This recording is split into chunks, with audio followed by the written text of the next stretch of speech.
शायद उससे मेरा भवसागर पार हो जाएगा। मुझे चाहिए नहीं, मैं कह देता हूँ कि मुझे राजनीति भी नहीं करनी आती, मैं सिर्फ एक ही काम के लिए आया हुआ हूँ, और वो काम ये है कि आपका जीवन किसी जन्म में मेरा आपका जरूर रिश्ता रहा होगा, और मैंने आपसे कोई झोली उतार के कोई कर्ज लिया होगा। वो कर्ज जब तक उतारा न जाएगा, तो कहते हैं ना हमारे संस्कारों में कि जब तक कर्ज नहीं बन जाएगा, जब तक भवसागर पार नहीं कर पाएगा। जो कर्ज उतार के जाएगा वो फिर इस दुनिया में फिर दोबारा नहीं आएगा। और मैं आपसे एक ही विनती करता हूँ कि जितने भी मेरे बड़े छोटे बैठे हैं, मेरे स्वामी जी बैठे हैं, मैं उनसे एक ही प्रार्थना करता हूँ कि मुझे इतना आशीर्वाद जरूर देना कि जो मैं आपकी ताकत मिलने से ये भवसागर पार करता हूँ। मेरे भाई पत्रकार साथी, मेरे बुद्धिजीवी कई बार मुझसे पूछ लेते हैं, तो मैं उनको एक ही बात कहता हूँ कि भाई मेरे सब साथी मुझे वोट दे, मुझे अपना प्यार जरूर दे, मुझे अपना आशीर्वाद जरूर दे, लेकिन आज की राजनीति में सच बोलने वालों का ज्यादा लोग विश्वास नहीं करते, क्योंकि सच बोलने वाले बहुत लोग कम है। लेकिन मैं आपको विश्वास दिलाता हूं कि मैं जीवन में झूठ नहीं बोलूंगा आपके लिए। मुझसे जो भी बात होगा वो करूंगा, अगर नहीं होगा तो मैं आपको बोल दूंगा कि ये काम मेरे से नहीं होगा। बाकी जो भी ड्यूटी, क्योंकि ये आज तो ये नेताओं की सभा नहीं है, ये तो कारीगरों की सभा है, इंजीनियरों की सभा है। तो आज तो हम उन्हीं को याद करके उनको भगवान से कि उनको जो है हमेशा आशीर्वाद मिलता रहे प्रभु के चरणों में, और हम सब उनके को याद करके आगे बढ़ते रहे। जय हिंद, जय भारत।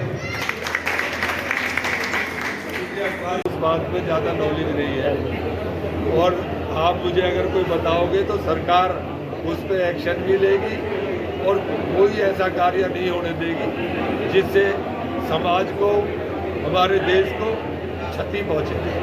और 2027 में चुनाव को लेकर क्या कीर्तिमान स्थापित करोगे आप इस बार? यहाँ पे हम चुनाव के लिए नहीं, यहाँ तो समाज के लिए आएंगे। फिर भी एक वोट आपके साथ है, तो इस हिसाब से सीट निकलनी चाहिए। आप करता हूँ और नीचे वाले परमात्मा से भी विनती करता हूँ, क्योंकि भगवान का रूप हम सब में विराजमान है। सहयोग की बात है, 2 लाख का नजारे बोले श्री विश्वकर्मा भगवान की जय। आगामी 17 सितंबर दिन बुधवार 2 लाख का हजार रुपये आपने सहयोग की घोषणा की है। मैंने कुछ नहीं किया, सब उन्हीं के आदेश है।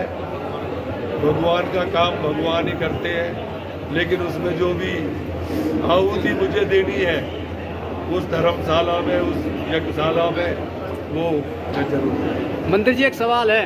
सवाल यह है कि हरिद्वार को मुख्यमंत्री जी के द्वारा जो है बाढ़ग्रस्त, आपदाग्रस्त क्षेत्र घोषित नहीं किया गया है, और किसानों के लिए कोई सुविधा किसी प्रकार की नहीं से लेकर आप क्या कहना चाहेंगे? अब जो भी हमारी समाज की, हमारे किसानों की, हमारे साथियों की जो भी दिक्कतें होंगी, मेरी सरकार, मेरे मुख्यमंत्री, मेरे प्रधानमंत्री हमेशा आपके साथ खड़े हैं, और जो भी कार्य तुम हमें बताओगे हम भी तुम्हारे साथ में खड़े हैं। ठीक। गुरुजी, आज विश्वकर्मा जयंती का कार्यक्रम में आप आए, क्या संदेश देना चाहेंगे आप समाज के लिए?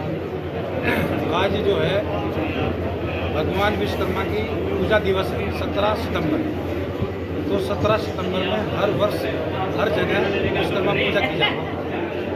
आज जो पूजा का जो संदेश है वो संदेश इसलिए है कि भगवान विश्वकर्मा इस देश के सबसे बड़े कारीगर हैं। उन्होंने पूरे विश्व को हर कार्य, जमीन से लेकर मकान से लेकर फैक्ट्री से लेकर हर चीज़ उनकी दी हुई है। तो हम जन जन में संदेश देना चाहते हैं कि भगवान विश्वकर्मा की जो पूजा दिवस है वो सभी को उसमें पूजा दिवस में सम्मिलित हो और भगवान विश्वकर्मा की पूजा की। मंत्री जी, आज आप विश्वकर्मा पूजा में आए हैं, लोगों का बहुत प्यार यहाँ दिखाई दे रहा है। क्या इस प्यार में क्या संदेश देना चाहेंगे आप मातृभूमि उत्तराखंड निवासियों के लिए? संदेश नहीं, मैं तो सबसे प्रार्थना करना चाहूँगा कि जैसे ब्रह्मा जी दुनिया के सबसे बड़े इंजीनियर थे, जिनने भगवान का अयोध्या वो भगवान